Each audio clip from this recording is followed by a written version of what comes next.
Hello everyone, welcome back. Pusparnina mayambo ikoknona khurumjari. Ngasigi video sidi thyroid ki matangda oina aina semjare. Haibadi thyroid lerega chaba yaba yadabagi matangda.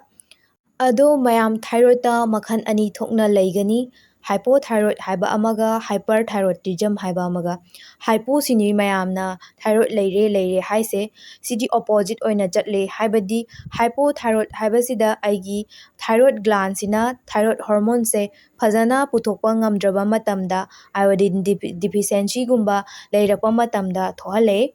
Aduga hyperthyroidism dana aigi thyroid hormone sina yam excess oina thyroid hormone se yamna puthoaba matamda thoalli. Aduna mayam confuse atpiganu hypothyroidism haibase leirakandani mayamna thyroid leire kaina doctor na yengba medicine ga thase akoina hypothyroid sida oidoine. Aduga hypothyroid chu hyperthyroidism chu animak phatte. Ngasigi topic sidi mainly hypothyroid oina lakjage yam common oina thokpa matang chabada hyperthyroid ki amuk semjarake mayam full video fazana yengbiyo. Aduna akoina thyroid leire haibase blood test tawraga khangdoine. Ado blood test tawba matamda T4 T3 loina tawrakani. Main oina T4 se yengaktoine. Akoigi left khenabagi matung inna range khara adum chenabane 5.4 dagi 11 oiba yawe 12 oiba yawe. Ado 5 6 lanjala agadi akoi thyroid leire thyroid ki boundary side normal range dagi naksale e haiba oidoine. Aduga magi range se wangi ge thyroid leire haiduni ko haidi 5 yoksalakpa 6 yoksalakpa 7 sumai leiragadi thyroid se wange haiduni.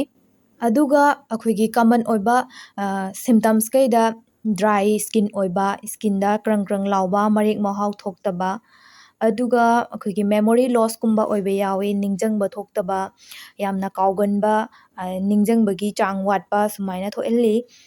Aduga akoigi depression gumba naba depression thoanbasu yawi ko karagumba kan haidi kanagumba kharada thyroid leiraga mari leinaba haitare. Aduga irregular periods haidi thagi khongkap lakpa matamda chang naina laktaba yawi nupi singda. Maru oina akoigi infertility case ta yam toina thoe haibadi angang yawba ngamdaba thyroid ka mari yamna leinei angang oiba ngamdabadasu. Aduga constipation gumba leiba khong hamba nungaitaba khotpa se symptoms oina thoalle. Aduga muscle pain oiba joint pain gumba sigumba su thoalle. Aduga karigumba kanda isada yamna inthamjanba yamna ingba fawba sigumba su thohalle. Aduga hypothyroid leiba meeoisingda weight gain yamna tawhalle isa noikhathanba arumba hengathalle. Mathangda food to be avoided chaba yadaba sing karino yengminasi. Goitrogen haribase koigi substance amakhakne mana koigi thyroid hormone puthokadabase ngamhandaba. Mainly koina cabbage family kobi ki family singda yamna yawe mase mana koigi thyroid leiba mi singda thyroid hormone puthokpa ngamhandabagi sarukta yawe oihalle.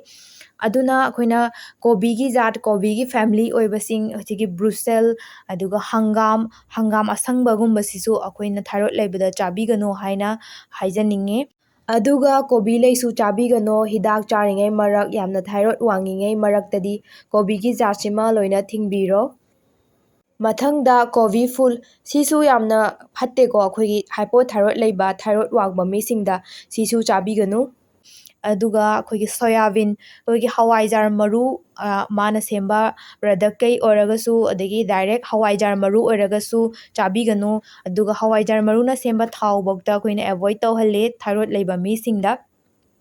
Aduga saturated fat oiba yamna akoigi bad fat kaina hainaba ghee butter cream chuguma mayam sijanabigano. Aduga akoigi gluten protein yawba yam gumba akoigi gehuna semba millet barley kaina leriba pot singje sijanabigano. Avoid yu thakpa thingbiyo smoking tawbigano. Duga coffee tea akoigi caffeine yamna yawba se sijanabigano. Mathangda chaba yaba singda amuk lakjage. Iodine rich oiba akoigi lebak lehau lei adugumbada hauba potsai sing chaba yamna kanai. ꯑꯗꯨꯒ ꯑꯩꯈꯣꯏꯒꯤ oats meal ꯑꯩꯈꯣꯏꯅ oat ꯆꯥꯕꯒꯨꯝꯕꯁꯦ ꯃꯣꯏꯗ ꯖꯤꯡꯒꯨꯝꯕꯁꯨ ꯌꯥꯎꯋꯤ ꯑꯗꯣ ꯑꯩꯈꯣꯏꯅ hypothyroid ꯂꯩꯕ ꯃꯤꯁꯤꯡꯗ oat ꯆꯥꯕ ꯐꯩ ꯀꯥꯟꯅꯩ ꯆꯥꯕꯤꯌꯨ ꯑꯗꯨꯒ chicken ꯆꯥꯕ ꯌꯥꯏ chicken ꯆꯥꯕ ꯀꯔꯤꯝꯇ ꯀꯥꯏꯗꯦ ꯃꯔꯛꯇ beef ꯀꯨꯝꯕ ꯆꯥꯕ ꯌꯥꯏ ꯃꯉꯣꯟꯗꯒꯤꯁꯨ ꯖꯤꯡ ꯐꯪꯉꯦ ꯀꯥꯟꯅꯕ ꯐꯪꯉꯦ ꯑꯗꯨꯒ sea food ꯍꯥꯏꯕꯗꯤ ꯑꯗꯨꯝ ꯁꯃꯨꯗ꯭ꯔꯗ ꯐꯪꯕ ꯄꯣꯠꯆꯩꯁꯤꯡ ꯑꯩꯈꯣꯏꯒꯤ ꯉꯥ ꯑꯣꯏꯔꯁꯨ ꯇꯨꯅꯥꯒꯨꯝꯕ ꯁꯤꯒꯨꯝꯕꯁꯦ ꯐꯩ ꯑꯗꯨꯒ ꯍꯋꯥꯏ ꯗ꯭ꯔꯥꯏ ꯕꯤꯟꯁꯀꯨꯝꯕ ꯑꯣꯏꯕꯁꯤꯡꯁꯤꯁꯨ ꯑꯩꯈꯣꯏꯅ hypothyroid ꯂꯩꯕ ꯃꯤꯗ ꯆꯥꯕ ꯌꯥꯏ ꯉꯥ ꯆꯥꯕ ꯌꯥꯏ ꯉꯥ ꯆꯥꯕ ꯀꯔꯤꯝꯇ ꯀꯥꯏꯗꯦ ꯉꯥꯗꯒꯤꯁꯨ ꯑꯗꯨꯝ ꯇꯥꯏꯔꯣꯛꯁꯤꯡ ꯑꯩꯈꯣꯏꯒꯤ ꯃꯤꯅꯔꯦꯜꯁꯦ ꯐꯪꯉꯦ ꯁꯟ ꯁꯪꯒꯣꯝ ꯁꯤꯖꯤꯟꯅꯕ ꯃꯇꯝꯗꯁꯨ ꯑꯥꯏꯑꯣꯗꯤꯟꯒꯤ ꯄ꯭ꯔꯗꯛꯁꯤꯡ ꯑꯩꯈꯣꯏꯒꯤ ꯑꯥꯏꯑꯣꯗꯤꯟꯒꯤ ꯀꯥꯟꯅꯕ ꯐꯪꯉꯦ ꯑꯗꯨꯒ ꯑꯩꯈꯣꯏꯒꯤ ꯀꯣꯄꯔ ꯌꯥꯎꯕ ꯀꯂꯦꯖꯥꯒꯨꯝꯕ ꯑꯣꯔꯒꯥꯟ ꯃꯤꯠꯁꯤꯡꯁꯨ ꯀꯥꯟꯅꯩ ꯆꯥꯕ ꯌꯥꯏ ꯑꯗꯨꯒ ꯌꯦꯔꯨꯝ ꯆꯥꯕ ꯌꯥꯏ ꯂꯦꯒ꯭ꯌꯨꯝꯁꯤꯡ ꯑꯩꯈꯣꯏꯒꯤ ꯍꯋꯥꯏꯗ꯭ꯔꯥꯛꯀꯤ ꯐꯦꯃꯤꯂꯤ ꯑꯣꯏꯕꯁꯤꯡ ꯑꯗꯨꯒ ꯅꯠꯁꯀꯨꯝꯕ ꯗ꯭ꯔꯥꯏ ꯐ꯭ꯔꯨꯏꯠꯁꯀꯨꯝꯕ ꯆꯥꯕ ꯀꯥꯟꯅꯩ ꯀꯤꯁꯃꯤꯁ ꯆꯥꯕ ꯑꯗꯨꯝ ꯐꯩ ꯑꯗꯨꯒ ꯆꯥꯕ ꯃꯇꯝꯗ ꯃꯅꯥ ꯃꯁꯤꯡ ꯐ꯭ꯔꯦꯁ ꯑꯣꯏꯅ ꯆꯥꯅꯕ ꯍꯣꯠꯅꯕꯤꯌꯨ ꯑꯗꯨꯝ ꯁꯂꯥꯠꯀꯨꯝꯕ ꯆꯥꯕ ꯌꯥꯏ ꯆꯥꯕ ꯌꯥꯕ ꯄꯣꯠꯁꯤꯡꯗ ꯁꯦꯝꯃꯒ ꯑꯗꯨꯝ ꯆꯥꯕꯤꯌꯨ ꯑꯗꯨꯅ ꯑꯩꯈꯣꯏꯒꯤ ꯏꯁꯥꯗ hypothyroid ꯂꯩꯕ ꯃꯇꯝꯗ ꯊꯥꯏꯔꯣꯏꯗꯁꯦ ꯐꯖꯅ ꯄꯨꯊꯣꯛꯄ ꯉꯝꯃꯛꯑꯔꯣꯏ ꯊꯥꯏꯔꯣꯏꯗ ꯍꯣꯔꯃꯣꯟꯁꯦ ꯏꯁꯥꯗ ꯂꯣ ꯑꯣꯏꯅ ꯌꯥꯎꯔꯅꯤ ꯑꯥꯏꯑꯣꯗꯤꯟ ꯗꯤꯐꯤꯁꯦꯟꯁꯤ ꯂꯥꯛꯑꯅꯤ ꯑꯗꯨꯅ ꯁꯤꯒꯨꯝꯕ ꯃꯇꯝꯁꯤꯗ ꯗꯣꯛꯇꯔꯗ ꯇꯥꯟꯅꯔꯒ ꯑꯩꯈꯣꯏꯅ ꯊꯥꯏꯔꯣꯏꯗꯀꯤ ꯒꯨꯂꯤ ꯆꯥꯕ ꯊꯥꯏꯔꯣꯏꯗꯀꯤ ꯃꯦꯗꯤꯁꯤꯟ ꯊꯥꯕ ꯁꯤ ꯆꯥꯕꯤꯒꯗꯕꯅꯦ ꯁꯤꯒꯨꯝꯕ ꯃꯇꯝꯗ ꯑꯩꯒꯤ ꯊꯥꯏꯔꯣꯏꯗꯀꯤ ꯃꯊꯧ ꯇꯧꯔꯛꯀꯅꯤ ꯍꯣꯔꯃꯣꯟ ꯄꯝꯄꯤꯡ ꯐꯖꯅ ꯇꯧꯔꯛꯑꯒ ꯃꯥꯒꯤ ꯐꯪꯁꯟꯁꯤꯡ ꯐꯖꯅ ꯇꯧꯔꯛꯀꯅꯤꯕ ꯑꯗꯨꯒ hypothyroid ꯑꯣꯏꯕ ꯃꯤꯑꯣꯏꯁꯤꯡꯅ ꯑꯥꯏꯑꯣꯗꯥꯏꯁ ꯑꯣꯏꯔꯕ ꯊꯨꯝꯁꯤꯡ ꯁꯤꯖꯤꯟꯅꯕꯤꯌꯨ ꯆꯥꯕꯤꯌꯨ ꯑꯥꯏꯑꯣꯗꯤꯟ ꯋꯥꯠꯄꯒꯤ ꯆꯥꯡ ꯑꯗꯣ ꯃꯥꯅ ꯃꯦꯟꯈꯠꯂꯛꯇꯣꯏꯅꯤ ꯑꯗꯨꯒ ꯏꯁꯥꯗ ꯀꯥꯟꯅꯕꯁꯨ ꯄꯤꯔꯛꯀꯅꯤ ꯑꯔꯣꯏꯕꯗ ꯃꯊꯥ ꯌꯥꯝꯅ ꯁꯥꯖꯟꯕꯤꯒꯅꯨ ꯁ꯭ꯇ꯭ꯔꯦꯁ ꯐ꯭ꯔꯤ ꯑꯣꯏꯕꯤꯌꯨ ꯑꯩꯅꯁꯨ ꯇꯣꯏꯅ ꯑꯗꯨꯝ ꯄꯟꯖꯕꯗꯨꯅꯤ ꯑꯗꯨꯒ ꯕ꯭ꯂꯗ ꯇꯦꯁ ꯇꯣꯏꯅ ꯇꯧꯕꯤꯔꯒ ꯆꯦꯛꯑꯞ ꯇꯧꯊꯣꯛꯄꯤꯌꯨ ꯆꯥꯕ ꯃꯇꯝꯗ ꯍꯩꯅ ꯁꯤꯡꯅ ꯃꯅꯥ ꯃꯁꯤꯡ ꯆꯥꯕ ꯌꯥꯕ ꯌꯥꯗꯕꯁꯤꯡ ꯈꯜꯂꯒ ꯆꯥꯕꯤꯌꯨ ꯉꯁꯤꯒꯤꯗꯤ ꯁꯤꯗ ꯂꯣꯏꯁꯤꯟꯖꯔꯒꯦ ꯃꯌꯥꯝ ꯑꯩꯒꯤ ꯚꯤꯗꯤꯑꯣ ꯑꯅꯧꯕ ꯅꯤꯡꯊꯧꯀꯥꯕ ꯅꯨꯃꯤꯠ ꯌꯨꯝꯖꯀꯩꯁ ꯑꯗꯨꯒ ꯊꯥꯡꯖ ꯅꯨꯃꯤꯠ ꯑꯍꯨꯝꯁꯦ ꯁꯣꯏꯗꯅ ꯚꯤꯗꯤꯑꯣ ꯑꯅꯧꯕ ꯊꯥꯒꯠꯆꯅꯕ ꯍꯣꯠꯅꯖꯒꯦ ꯉꯁꯤꯒꯤꯗꯤ ꯊꯦꯡꯛꯁ ꯐꯣꯔ ꯋꯥꯆꯤꯡ